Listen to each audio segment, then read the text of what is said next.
Hello, everybody. Hare Krishna. In today's Metro Spirituality series, I would like to talk to you regarding the personal reality, the difference between perceived reality and personal reality. When we understand the difference between these two, the real reason for disappointment, unhappiness, worry to a large extent goes away. Now, let me give a clarity about what is perception and what is personal reality. For example, a person living in a house somewhere in a remote area in India. It's a very good house, beautiful house with all the facilities. He's comfortable, happy, right? But his perception about living in a hi-fi, ultra-modern 28th apartment of a New York City, he feels that that's really cool to live in that particular apartment. That's a perception. In fact, there is no difference between living in a house in a remote area or living in an ultra modern, all air conditioned class, what you call suite, somewhere in the 97th story of a New York bungalow. But why it has happened? Because man perceives things in a different way, maybe conditioned, influenced, or stereotyped thinking. If he understands that it's my being comfortable in an armchair, if my being comfortable in an armchair and being one in thought and of course my action, that's the best part of my comfort, luxury. No, he he thinks that the other end is beautiful. Again, the emphasizing word here is thinks. He perceives. For example, one man is working as a guard or a security guard or a watchman for a horse stable where horses are tied, and his duty is to see that no horse suddenly unties or snaps its rope and runs away, to keep a guard on that one.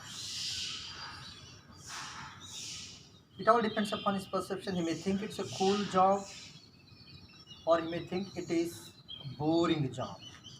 So the same person, suppose he is made guard, security guard for a king's treasure that contains billions of worth of wealth, say gold, jewelry, diamond, all the sort of things. Then he feels that he is doing a very important role, and he is very key person and he enjoys that position. But as I was talking about personal reality, there is no difference between personal reality of a person who is working as a guard for a horse stable and the person who is working as a guard at a treasure of a king. I mean, a treasure trove of a king. Both are doing the same job. Maybe a little difference is that the other person who is working as a horse stable may not be wearing a uniform. The person who is standing in front of a king's treasure may be wearing a uniform. Paid same, for example, let's think that they paid same salary for the same job. Job role has not changed. Keeping a watch, keeping a whistle on who is coming, either to steal the horse or to take away the wealth. That's his job. But the person who is working as a king's treasure feels that he's doing a better job. It's feeling, that's all. It's feeling. It's not personal reality. It is only perception. Same is the case for a person who lives in a rural area comfortably and a person who lives in an urban metropolitan city in a different place. So comfortable, I mean being in comfort or comfortable is mental perception, has nothing to do with surroundings external. There are exceptions when you are in deep difficulty or anything, but what I'm saying is that when you compare it to two states of the same being at different places, you try to discriminate it, but there is no such thing as real difference. If you understand this one, your being your being in a small position but with all basic comforts is as good as your CEO of a huge company like CEO or some other software company. I want to tell my young students who are BTech graduates, MBA graduates, if you are quite comfortable in your own place, doing your own job, enjoying the friendship with your local friends, having a nice time with your mother and father, good relationship with family members, you are as cool as your dude who is working somewhere in San Francisco or California doing a high paid job. That amount of money he may be getting more, but that's not an indication that he is a happier one.